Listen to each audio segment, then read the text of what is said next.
রামকৃষ্ণ আশ্রম ও Ramakrishna mission Jessore 1981 সালে প্রতিষ্ঠিত হয়।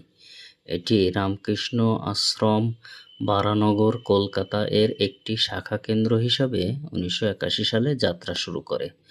রামকৃষ্ণ মিশন যশোরের রূপকার ছিলেন স্বামী লোকেশ্বরানন্দ। তিনি ছিলেন রামকৃষ্ণ মঠ ও মিশনের একজন প্রবীণ সন্ন্যাসী। এই মিশনের যশোর শাখার অন্যতম প্রতিষ্ঠাতা।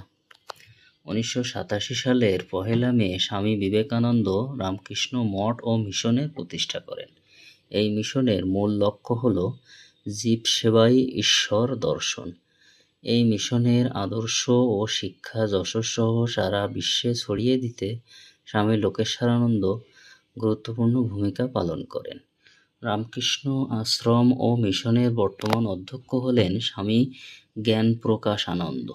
যশোরের রামকৃষ্ণ আশ্রম মিশন শ্রীকৃষ্ণদেবের আদর্শ ও শিক্ষা প্রচারের জন্য কাজ করে যাচ্ছে।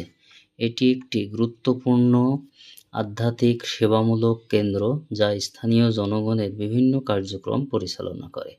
এই মিশনের মন্দির নির্মাণ, উৎসব উদযাপন, ত্রাণ বিতরণ, স্বাস্থ্যসেবা এবং সাংস্কৃতিক অনুষ্ঠানের আয়োজন করা হয়ে থাকে।